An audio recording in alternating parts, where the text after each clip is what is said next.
Olá, meus literamores! Vamos para a nossa segunda aula de A Cor Púrpura. Eu encerrei a primeira aula falando para vocês dos aspectos linguísticos do romance de formação, do uso das cartas, então, portanto, a nomenclatura que deve aparecer na sua prova é o de romance epistolar, e da importância da epígrafe. Tá? Então, quero retomar de novo essa questão, porque eu acho muito, muito importante, né? Por que, que ela se dirige a Deus? Porque ela não pode falar, certo? Né? Ela é silenciada. Tá? E depois, por que, que ela escreve para Net? Porque elas vão ser separadas. Eu vou tentar contar a história agora rapidinho para vocês, né? Embora o foco da UFO não seja a história em si, mas é importante para quem não leu. Então, elas vão ser separadas, são corpos separados. E a carta, né, não podia cair é o único meio, tá, de comunicação. Outro detalhe, por que, que ela fala com Deus? Né? Porque as cartas não podiam cair na mão de ninguém da sociedade, é como se Deus fosse o selo. Tá? E esse Deus, em determinada medida do romance, em determinada passagem do romance, ela sente que ele vai se afastando dela, tanto que há uma separação da palavra Deus. Não sei se vocês perceberam isso em determinados capítulos, que ela coloca Deus e coloca, né, travessão, Deus, como se estivesse separando as sílabas. Tá? Então, isso tudo é muito importante da gente analisar. Vamos para uma paráfrase rápida, para vocês conhecerem, que são muitos personagens, né? Mas a gente tem que. Não se preocupe, vai vir escrito lá na sua prova. Quem você tem que saber é a Cili, a Nete, eu vou falando aqui as principais. Tá? Vamos aqui, personagens.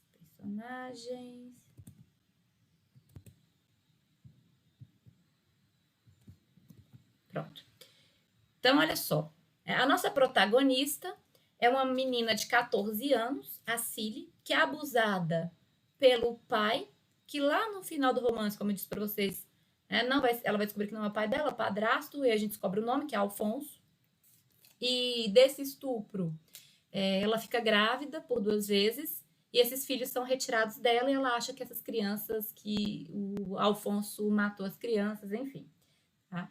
Ela tem uma irmã, que é a Nete, e sempre há essa descrição, né, a descrição de que a Nete é mais bonita, de que a Cília era muito feia, né? A Cília tentou ir para a escola, e o pai, esse padrasto, né, esse pai padrasto, enfim, o Alfonso tenta tirá-la da escola, e a Nete intervém.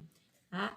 E há um determinado momento que ele precisa despachar, né, precisa casar a Cília, e ele descobre, então, que um senhor tinha acabado de ficar viúvo. Tá? Esse senhor que aparece aqui, gente, no início, observem que ela tem medo. Isso é importante também, tá? Questão, como eu falei para vocês. Por que, que ela fala senhor e não coloca o nome? Tá? Porque isso é herança do processo de escravização, né? Você não pode falar quem é que vai falar. Por isso que há tanto pronome de tratamento, tá? Pai, marido, senhor, porque isso lembra a servidão, né? A escravização. Tá? Então, o que, que acontece? Esse senhor, que a gente vai descobrir lá na frente, que se chama Albert. Por que, que ela não fala Albert? Porque é muito íntimo.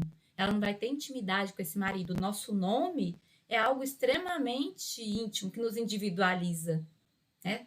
Então, ela não tem esse relacionamento porque ela casou para servir como escravizada para esse marido. E ela vai sofrer violência doméstica o tempo inteiro, terrível, trabalhava, é a empregada, né, do Albert. E é por isso, não vou contar agora, vou deixar para a nossa próxima aula, tá? Da gente falar da simbologia da cor. E aí, o que, que vai acontecer? O Albert, ele quer se casar, na verdade, com a Nete, porque a Nete era mais bonita, mas por uma questão, né, genealógica, enfim, de idade, ele é obrigado a ficar com a Cili, e há uma determinada passagem que a Nete vai visitá-los. Aí, detalhe, gente, ela tem de criar os filhos, né, do Albert, ele já tem os filhos da outra esposa, e, enfim, um desses filhos, tá aqui, tá no outro slide, enfim, depois eu mostro, que é o Arpo, que é um personagem incrível, é por isso que o nome dele aparece já no início da narrativa. Percebam que quando se trata do patriarca, né, ou do homem na história, esse nome demora para aparecer. A gente demora a descobrir qual é o nome, né, do personagem masculino, porque são símbolos autoritários. Agora, o Harpo, percebam que o Harpo, ele não é essa figura, ele é uma gracinha, né? Ele não é essa figura que vai reproduzir o patriarcado do pai. Tanto que a esposa dele, a Sofia, é um símbolo de feminismo no livro. Eu acho que todo mundo adorou a Sofia, né? Mas já já a gente fala deles. Então, o que vai acontecer? Ela tem de criar esses filhos, né? O marido a espanca e tá de olho na Nete, o Albert. E ele vai tentar, num determinado momento aqui da narrativa, estuprar a Nete e ela tem de fugir. Tá? E nessa fuga, gente, ela desaparece. E as irmãs são muito ligadas, né? E elas prometem que a Nete vai escrever, enfim, que elas não vão se afastar. E a Nete cumpre, né? A Nete cumpre essa promessa porque ela manda cartas para a Cilly, só que a Cilly não recebe as cartas porque o Albert guarda todas. Né? E como é que a gente descobre isso? Com a chegada de uma personagem incrível, que é a Shug, porque lembra, né? Inclusive, em algumas traduções, vem como Dulce, tá? Que é açúcar, né? É a Shug Avery. Tá? Que lá no final a gente vai descobrir que a Shug Avery é a Lily, beleza? E ela é uma cantora de blues, extremamente emancipada, então ela não deixa eu me mandar nela de jeito nenhum. E ela é amante do Albert, galera. E aí ela fica doente. E o Albert obedece a Shug em tudo, né? Ele espanca, coitado da Cilly, estupra a Cilly, é o estupro marital, porque, gente, do jeito que ele fazia, né, sexo com ela, era de forma a estuprá-la. Não é porque é marido que não existe estupro marital, existe sim. Né? E quando a Shug fica doente, o Albert vai levar a amante para dentro da casa deles. E aí você pensa assim, nossa, a Cilly vai aceitar? Ela aceita. Né? Ela é a subalternizada, subserviente, ai dela de não aceitar. Só que essa presença da Shug é a salvação da Cilly. Porque a Shug vai descobrir que o Albert bate na Cilly, né? Vai começar a conscientizar a Cilly de que ela é bonita sim, de que ela tem um corpo legal sim, né? E vai contribuir para a descoberta da identidade, né? Que é a cena que a Cilly vai olhar, porque ela nunca tinha olhado a sua genitália. E a Shug vai pedir para ela, fala assim, não, pega aí um espelho, né? Toca no seu botãozinho e vai mostrando para ela. E a Cilly vai se descobrindo, né? Enquanto mulher. Até então ela era um mero objeto. Tá? E aí há essa passagem, né, que a Cilly vai se apaixonar pela Shug. Então há uma passagem de homoafetividade lindíssima no romance. Só que a Shug, ela não quer se prender a ninguém, né, porque ela tem uma carreira. E quando ela melhora, ela vai cantar, inclusive, no bar lá do Harpo, porque o Harpo é todo rebelde, né? Ele vai conhecer uma mocinha incrível chamada Sofia, e a Sofia bate no Harpo, ela manda no Harpo mesmo, né? E o pai fica indignado, fala, como é que você deixa essa mulher fazer isso com você? Tá? E ele, né, meio que aceita, só que há um determinado momento em que a Sofia, né, ela não aceitava nenhum desmando, nenhum, se falasse em voz alta com ela, e ela abandona o Harpo mesmo, e ela vai morar com a irmã. Ela fala, tô nem pra você, Harpo. Tá? E nisso, o que acontece? Deixa eu botar aqui os outros personagens para vocês irem acompanhando. Tá? Nisso, o que acontece, galera? O Harpo, ele vai, então, abrir um bar. Ele tem uma ideia de que quer abrir um bar e tal. E contrata uma cantora, que é a Tampinha, né? E aí, nós vamos tendo a Shug se apresentando nesse bar. E aí há um estreitamento do vínculo. E a Shug, inclusive, fala para o Albert, fala, olha, eu quero que a Cilly, né, trabalhe conosco lá, que ela trabalhe, que ela vá para o bar e ela nunca tinha saído. E nesse momento aqui é importante, tá? Da gente analisar isso daqui. A Tampinha, que é a cantora, né? Coloquei aqui para vocês, que vai aparecer a palavra púrpura quando ela vai escolher um vestido.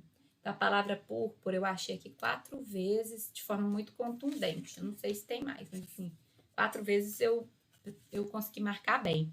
Né? A primeira vez está na página 35. Ela vai dizer assim: ela foi comigo na loja. Eu penso qual será a cor que a Shug Avery usa. Ela parece uma rainha para mim. Então eu digo para Kate alguma coisa púrpura. Quem sabe com um pouco de vermelho também. Mas a gente procurou e não tinha nada púrpura. Vermelho vivo tinha, mas ela falou: não, ele não vai querer pagar pelo vermelho. Então, observem, né, essa questão do estereótipo da cor vermelha como símbolo de erotismo. Né? A mulher, havia esse ditado horroroso, que inclusive, gente, na minha época de adolescência, eu ouvia isso, né? Porque eu tive uma criação muito patriarcal, enfim. Minha mãe fala: não, mocinha direita não pode usar vermelho. Né? Não pode passar batom vermelho, esmalte vermelho, vestido vermelho, porque isso é a cor da prostituição. Tá? Olha que rótulo idiota, né? Adivinha qual a cor que mais gosto, gente. Enfim. Fica alegre demais. Depois nós vamos falar sobre a linguagem, tá? Sobre essa questão da oralidade. Ela é importantíssima também, possivelmente questão de prova. A gente tem que escolher um marrom, tá vendo? Uma cor discreta, né? Neutra, bege, azul marinho. Eu falei azul. Então, quem não usa essa cor, né, é silenciada. Então, aqui a gente vê a questão da cor púrpura, enfim. Num determinado momento, a Shug, ela conhece um rapaz, né, um amante lá, até botei o nome dele aqui, que é o... Cadê o nome dele? É o Grad, tá? E ela vai embora com o Grad, a Tampinha resolve ir junto, né? Nisso o Albert já estava de rolo lá com a Tampinha, mas enfim. Só que há uma passagem que, gente, essa passagem é muito terrível, tá? Que é a Sofia, ela vai brigar com a mulher do prefeito, Mary, acho que é isso mesmo. Não, Mary não, Millie, a dona Millie. Ah, tá aqui, coloquei.